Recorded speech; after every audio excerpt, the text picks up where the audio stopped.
Big Blue Nation, welcome back to another episode of the Bluegrass Breakdown. I'm with my man AJ Nava as always. We've had a crazy week so far. We've had a very busy Friday. I know we have some stuff that just happened an hour ago that we get to talk about. One thing I didn't expect to see is that Fanatics and UK Athletics are making a deal that's going to last till 2038. Man, whole another 12 years. I'll be 34 years old when that deal is done. I'll be somewhere around there too. That's nuts. Like, I don't want to think that far ahead, man. Yeah, before I even dive into the details, you all know how you act, you know how the fan base is, and I've seen all the comments this morning about like another deal that's going to last 2,000 years for a lot of money that gets UK trapped and blah, blah, blah, blah, blah. But I think the bright side of it all, it comes with an NIL type of exclusive offer, part of like a dual way for their licensing management to gotta get in with Kentucky. I mean, that's what the college landscape is about nowadays. NIL, every deal, whether it's branding, commercialization, it's gonna have to do with NIL. So they said that as Kentucky looks to recruit the top athletes, this is a way to provide above the cap NIL dollars. They talked about giving athletes like storefronts and allowing them to like promote their Kentucky brand storefront in Lexington like that. That's pretty cool. That seems like a good bargain to pull some of the big dogs in here. And, I think everyone's kind of been like, can Pope pull the big one? And maybe it's not like always that recruiting side. Like you said, like this is how the entire landscape of college basketball is now. You have to have the big bucks. You got to have something to entice them to come. So this definitely adds on to it. Yeah, everyone knows Fanatics. Whether what sport you like, you probably get your merchandise through Fanatics, and that's gonna lure some guys to want to come. It's gonna help recruiting just a little bit when you say, "Hey, we have this new opt-in option." Storefront words like that get me excited. It might get some athletes excited, so we'll see how it goes, and it's gonna go through 2038. So unreal, man. Well, we had some serious news, and then we have some of the offseason antics starting to heat up. Mark Pope breaks a 1-month drought on Twitter and says that after a bumpy start, my pilots found the perfect zone. Not too high, not too low. Clear skies ahead, let's go BBN. And it's just a picture of the sky. He's obviously in a plane. I mean, let's say what the comments are saying. Where's he going, first of all? And then all the comments are talking about like your pilots didn't find the perfect zone. Like, are you talking about the assistant coaches that just left? Are you saying that you're not spending too much on the athletes, but you're not going to spend too little? And it's like, guys. Some comments were like, oh, that's a shot at other coaches who are paying too much or too little. We're like, Lordy. Guys, how many of y'all have posted a picture of the sky when you were on a plane with some caption? Yeah. Like, it's not that deep. It's like an old Gunna song or something. Exactly. Like, yeah. Come on. Imagine Pope had put a song with that post. What else we would have heard? Oh, NIL deal with. Well, they would have picked out the lyrics and been like, "What did he mean by this?" What did he mean by that? It's funny though. You gotta love it. That shows that you're truly in the off season when you start take a pulling Twitter stuff post, out of thin air. That's what we're doing. He talked about it before. He's like, guys, like we overanalyze too much nowadays. Hey, March is for madness, but April is for antics. That's what it's looking like so far. Well, I will say we're in like full off season mode, but where we did preview the final girls game on last week's episode, we didn't really get to talk about the outcome of that yet. I know it wasn't too pretty or a way you want to end a season, but no, it wasn't at all. And you said it wasn't too pretty. It was more like a slaughter. The Cats only led for 58 seconds that game. It wasn't the way BBN wanted to see the season go, especially with how great of a season it was. But in the game versus Texas, no one was hitting their shots. Asia Boone was the only one who shot above 45%. Everyone else was a lot of these girls were one for however many shots they put on the floor. It was just bad, and turnovers too. On top of that, they gave Texas so many chances to actually have fast break opportunities. And when Kentucky did start hitting their stride, it didn't matter because that's when the turnovers took over. And so 2-for-1 chances were just piling on Texas, and that's the story of the game. That's how it goes. Yeah. But I mean, I know you were talking about, kind of earlier, like, sometimes you don't always have to dwell on like one loss or how it ended. Maybe you can like look back at the season as a whole, and it wasn't really like a failure. Absolutely not. So yeah, circling back to the season, it wasn't, like you said, it wasn't a failure. 25-win season, the most since 2018. So it's a huge bright spot for the Cats, and it was also a record-breaking season because we saw 3 players come up with what? I think 3 or 4 records now. Yeah. Yep. Tony Morgan break the assist record. Yep. Tony Morgan, 16 assists in a single game, ties that. And then she also broke Georgia's record of most assists in a single season with 286.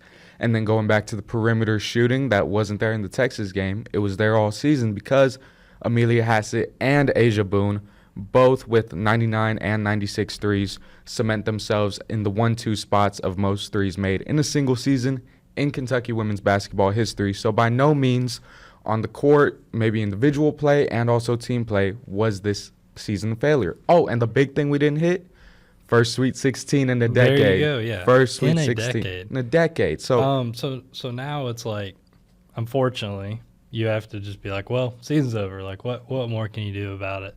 And we already have some people entering the portal from the women's team as well. Yep. Lexi Blue entered the portal just a couple days after the season ended. And then yesterday, Elsa Vadford's also entered the portal.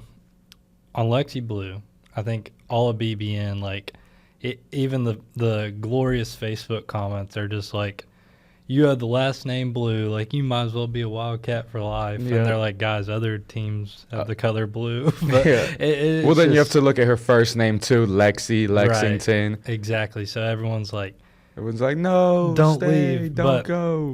You can't always look at a name for a player. I think there's the real thing sets in. It's like you're a 4-star coming out of high school. Maybe you didn't get thrown into the rotation as much as you wanted to last year. Only averaged 2 points your entire career here. So Lexi is officially gone. And then Elsa, I wanted to touch on as well. You have Clara Silva from last year, came from overseas freshman year, transfers out. It's a 2-year trend. Hopefully, I don't know if it's what it is. I mean, maybe they thought they'll play better elsewhere, but we're finally seeing what we've seen in the men's realm of like the transfer portal where guys are like, I'm not getting opportunities here. I'm going to go somewhere else. It's really starting to pick up I will say, on both sides. Yeah, it's tough in Kenny Brooks' system because very well, I know well, fans that look at the stat sheet, they know very well that Kenny runs a 6-7, man lineup the whole season, and barely ever will the rotation reach 9 players. And even when it does, that 9th player is only playing the last 30 seconds of the game. I feel like last year, I remember that being my first question on media day because I was just like, you have a lot of players you can put out there right now. Like, you could run probably 10 people. And he kind of was just like, yeah, we'll see. And then it ends up being the same thing. That's a style of coaching that's not as popular anymore, especially in women's basketball. But, if it works, it works. If it works, we'll see. Yeah, I mean, 25 wins, it works. But, it's a long season. Sweet 16, Elite 8, Final 4. You need your players to have as fresh as they can get in that setting, and a 7-man rotation isn't the best option to do that. Yeah. But what do I know? I'm not the coach. Kenny is, so exactly. We're not the coach. We'll see how it goes next year because we have a lot to look forward to next year. I know. First of all, the biggest star of them all, Madden Greenway, talking about hitting 5,000 points in her final season of high school. She led Providence to 32-0 in a 4th straight state title. Man, is that 4 straight? That's just like dominance. That's like unheard of. And number 13 in 2026, 4-time All-State, the list goes on and on for her. I've seen a lot of people heating up the Georgia talk and the Tony talk already, and it's not even it's been a week almost since the season ended. That's it. Comparing the new 5-star coming in. It's becoming a trend. Let's compare this year's point guard to last year's point guard. Right. That's becoming the trend. And we, obviously Georgia was an insane bucket, but I think we could definitely be like, well, Tony ended up being the better facilitator and broke her record. So it's like Madden now has a lot of pressure. Like she's got to do something. She's got to break her record. She's got to do, I don't know.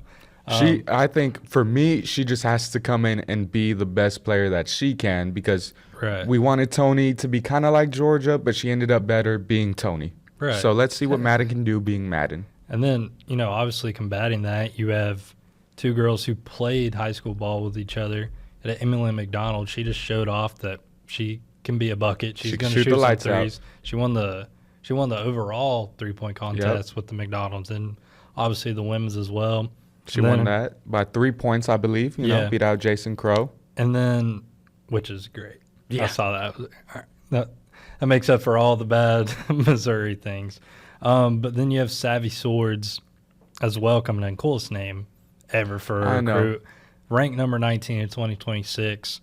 Averaged 16 and 13 on 60-40-90. And I was just like, that sounds pretty good. That's tough.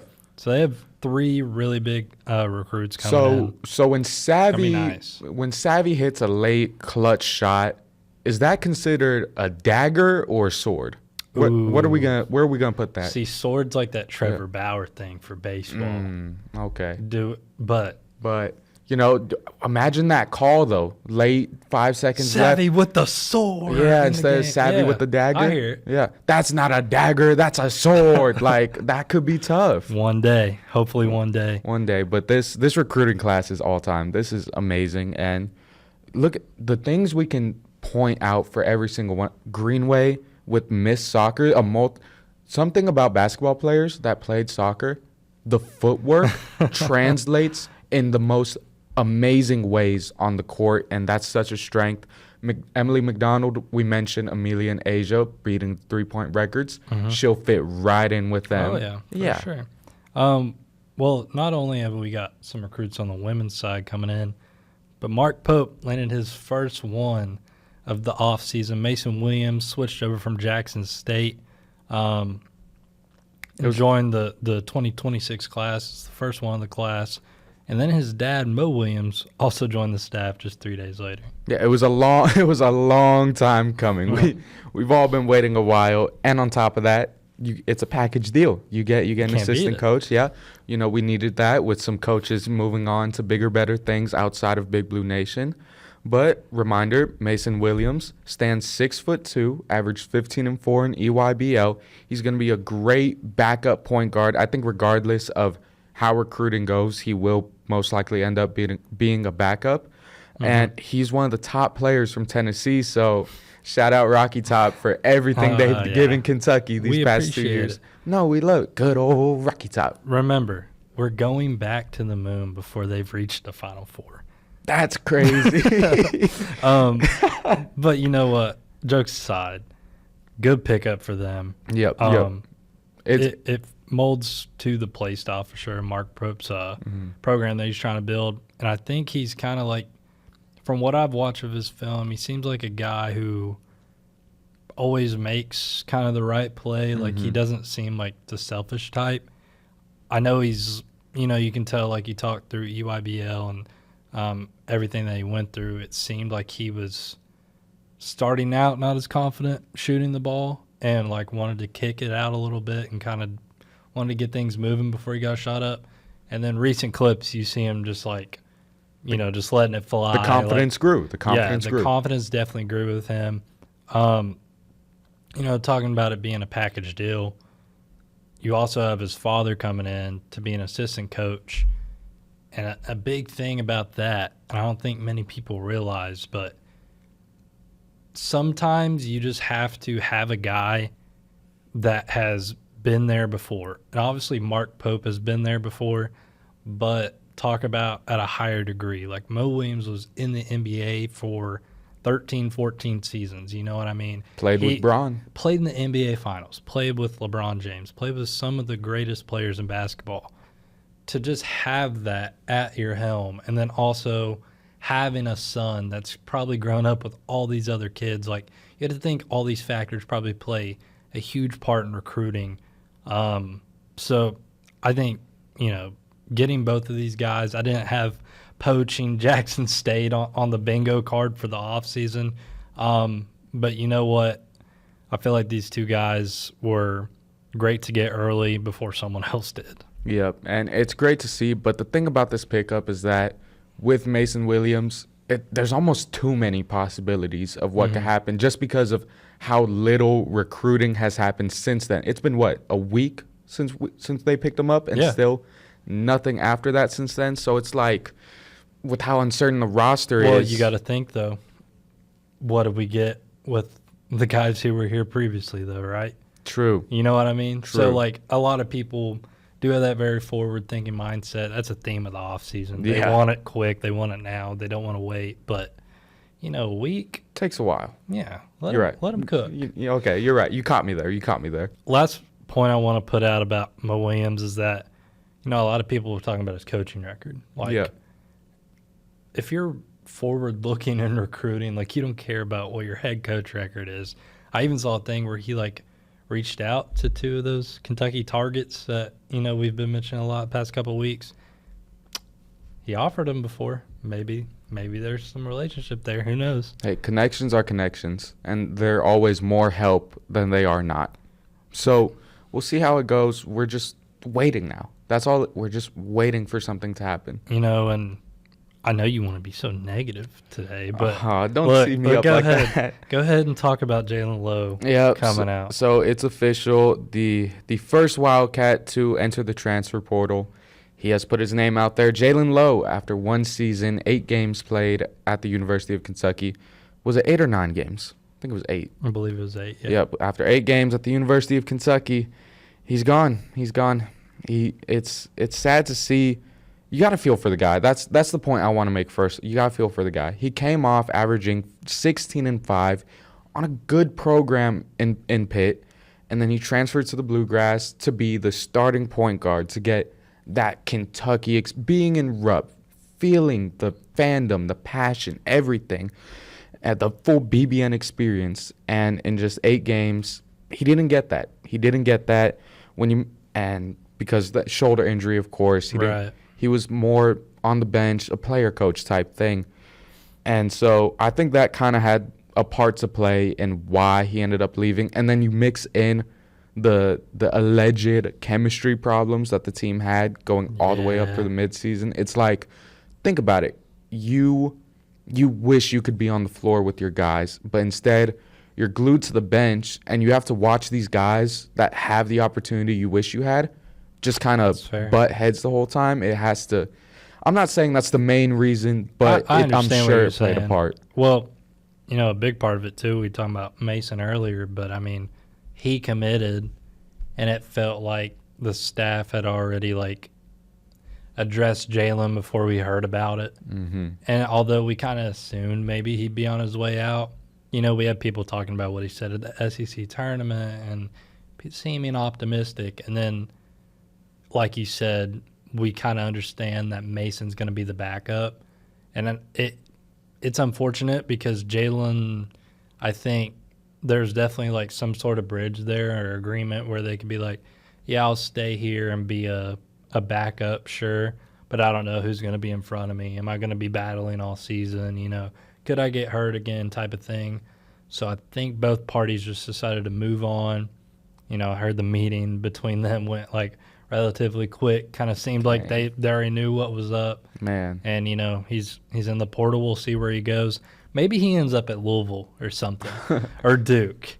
Who knows? I just hope the best for him, man. That's what I'm saying. A fellow Texan, Missouri City. All my cousins went to school in Jersey Village, not too far away from him. So, like, I only wish the best. And, you know, BBN. Jalen was cool, bro. He was awesome. He was really funny in interviews and just, you know, imagine going through like what you're saying. He went through the injury, sitting there on the bench, wishing he could be out there. Mm-hmm. How do you stay in a good mood all the time? Yeah. Like, I don't think I ever saw him not smiling or laughing or goofing off or something. So, you know, good vibes for Jalen. Good vibes, you know. Hoping he does not end up at like Louisville or Duke. That was a horrible You know what all the fans are going to say if he goes to either Louisville or any other power school and he ends up being great? The Louisville fans who called him trash and was like, Pitt never beat us with him. Yeah. And then they're going to be like, oh, he's so good, though. Yeah, he's like, the best. Left-handed point guard, how you going to stop that? You know, like that's what it's going to be like. I hear you. Well, I don't want to put that in the air that he's going to go to Louisville. No, I don't want to see that. Ooh, gosh, Let's move on. But like we were kind of talking about with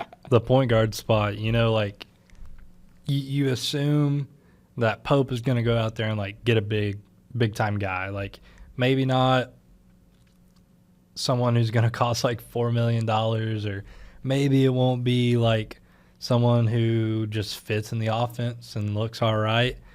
Or maybe it could be a little bit of both. But, regardless, I think he's going to go out there. They're going to get it done in the guard department. I have some names for you. Okay. One name that has popped up is the SWAC Player of the Year, who averaged 23 a game with 5 assists. It's Deshaun Ruffin. And he played at Jackson State as well. So he had the Mason and Mo combination there already. I feel like a lot of people are eyeing at this to be a potential ad for the Wildcats. I would love that for chemistry. Now, there's a name that's also popped up, and we know that he's going to be visiting the new university, and they're going to be in contact with him. But Finley Bizjack from Butler. I'm going to be so honest. I don't watch Butler basketball. I had no idea who this guy was. And I saw some clips, given it was mainly offensive clips, nothing, crazy like going to be out there like Tony Allen or nothing like that. Yeah. But he was dropping some buckets. He looks nice. He had a little behind the back, like Steve Nash style passes going on. I was like, all right, man, this guy might be nice. But those didn't happen too often. He only averages 17 and 2. 17 is amazing. 2 for the one spot. Kind of scary. It feels like another Denzel Aberdeen type of pickup. Yeah. And I wrote this because I feel like it is so important to address. We need a Lamont Butler type point guard. Yes. You don't have to, because I feel like we were talking about him buying into the defensive side too much last year. Please don't go buy in on like the all offense Alabama, Georgia type basketball, score 100 points. Please don't, because I promise being balanced matters more. Yes. So get a guy like Lamont at point who can score, create his own shot, but also has the tendency to be able to play make and not turn the ball over every play or play sloppy some games and then be different the next. Need a guy to just smooth it out. Be a guard. I would much rather have a defensive facilitator than an offensive highlight for this next year team. You need that, especially with, the complaints that the fans have had with Jasper style play and a little bit Denzel, even though he ended up being exactly what we needed. He came into the role great. But with Mason Williams, we don't know how he's going to be coming off the bench. And then this point guard, this unnamed kind of fictional point guard we're making on our head, the best thing to do would get a defensive guy to get some stops and also facilitate, set up Cam Williams, set up Colin Chandler for some great stuff. And I feel like everyone kind of looks at that year before Pope got here and kind of reminisces a little bit. There's some jokers calling like Mason Williams the next Reed Shepherd. Who knows? Maybe it could be the next Rob Dillingham. Who knows? But I feel like that is like, I think that too wishful thinking. It's too wishful, but I think that really depends on the level of stardom you get in that point guard. Right. Because I get it. Like a lot of people have been like, we don't have anybody yet. Like Mason's the only guard committed, and it's like, yeah, I guess that's true. Like, he could be the starting point guard. Who knows? Yeah. Maybe. It's not likely, but he could be. Maybe all the money goes somewhere else, and we're just kind of thinking out of the blue. We'll see. And that's all we can say in the offseason. I mean, that's really all you can do. But I've seen some people, making those ridiculous claims and not saying star rankings are everything, but do you know how good Rob and Reed were? Like, these were easily 2 of the best players in their class, if not the. So I was dumbfounded by those takes. I had to mention it. I just had to. Speaking of commits, we do have 2 new ones coming to the campus, but this time not on the basketball court. On the football field. On the football field.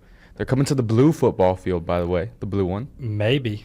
I saw it. Dude, I fell for it. I completely fell for it. You fell for it? I read the whole thing, scrolled all the way to the bottom just to see April Fools. Yeah. I was like, man. I didn't fall for it, but I fell for the cease and desist letter that Boise State is sending Kentucky. I fell for that one. But moving away from April Fool's jokes and going back to the commits, we have 2 new commits. The first one here, the 4th out of the 2020 class of Kentucky, Matthias Burrell, an O-line, a 6'4", 320 big unit out of Ohio. I will say, going on the build that he has, it's more of a high school, your coach just told you, hey, you need to beef up type of build. Eat those mashed potatoes. Yeah, but Kentucky will whip him into a college O-line build for sure. I have no doubt in my mind.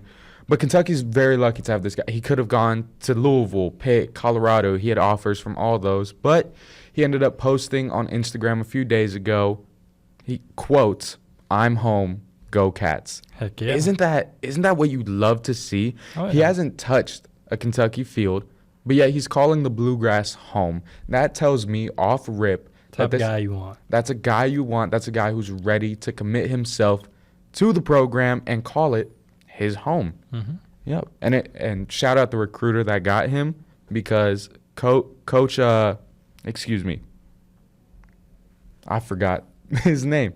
Dallas Warmack? Yeah, Dallas Warmack. He played with Burrell's older brother in high school. I apologize, Coach, for forgetting your name. I have a lot of notes right here. It got kind of lost. But that's so important for recruiting that maybe men's basketball can take something out of. Build these relationships early, and it gets you what you need to get. And now we have another recruit coming in also. Yeah. So Brian Duncan Jr. is also coming in, athlete out of Georgia. It's the 5th commitment for the 2027 class. Happened just, I think, a day after Matthias committed here. Good to see some action in the 27 class. You know, the 2026 was pretty evident, but this being like, you know, strictly Will Stein guys coming in, seeing he's, you know, boots on ground, action's going. There's a new picture of him and a recruit every single day that it seems like at this point. And I actually got to sit down with Duncan Jr., and he kind of told me, you know, Colby Smith, the running back coach, visited his house, how, you know, him just kind of convincing him that he can thrive in this Kentucky offense and kind of what they're changing culture-wise here. Kind of talked about, like, the history of Kentucky, but then also molded in, like, what it's going to be. And to hear that that is resonating with, like, these younger kids who are, you know, they have a year of high school ball to still play, and they're out here being like, you know what, yeah, I'm just going to go ahead and go commit. I love to hear that. And, you know, like he said, you mentioned quotes earlier, but saying it's always been his dream since a little kid to play college football, that just pulls at the heartstrings sometimes. I know. It really does. You love to see it. And that's all the news we have on football recruiting so far, but something else that's kind of tugging at my heartstrings, some news out of volleyball. You want to announce it? You want to do the honors? You got it. Okay, so UK volleyball will be playing pretty soon, in a few months from now, in Wrigley Field. Isn't that awesome? 30,000 seats could possibly be filled up for this matchup. Volleyball's huge, man. Volleyball. Dude, talk about how much they deserve it right now. I mean, the thing about Kentucky volleyball, that was one of the first things that I was told when I visited this campus. It's like, the volleyball team's really good. And I'm like, oh, really? Like, I don't really pay attention to volleyball. And they're like, oh, like, they win national championships and they go, like, every year. And I'm like, really? Yeah. Turns out they're a dynasty. Turns out they just, like, dominate the SEC every year. Didn't mention that they won it. How many regular seasons in a row? 19. 19. Unreal. I was there when they won it, and it was insane, the atmosphere. But Kentucky, they'll be playing Penn State at Wrigley Field on September 6th. It's one of the most iconic venues ever. And now it's going to be hosted by I will go. I will go. So it's the full schedule isn't out yet. They'll either be playing at 7 or 9. It will be streamed on Fox Television. Big time. And also Nebraska and Missouri. They'll be playing there too. Of course, you got to have Nebraska there. Of course. Nebraska already had their huge football stadium meet. Mm-hmm. Now it's time for the Wrigley Field meet. And this is the first I've heard of the Big Ten SEC volleyball matchup like this. Oh, yeah. That will be an inaugural thing. They'll be going at this for years to come. I like that. It sets up, you know, viewership opportunity. I feel like a lot of people are going to be like, I don't know, introduced how I was a couple of years ago coming onto this campus, supported volleyball, and that can't beat that. Can't beat that. But I think that's all we got today. Once again, I've been Kai McClelland with my man AJ Nava. We want to thank you, as always, for watching and listening to our podcast this week. Please check out all our socials, KY Insider on everything, Facebook, Twitter, whatever it is, Instagram, TikTok, Instagram, Facebook, everything. Go check it out. YouTube. Also, our website, kyinsider.com. And also, you can catch us on Fox 56. By the way, it will be streamed tonight and also in the morning on Fox 56/news. So make sure to check us out there, and we'll see y'all on the next one.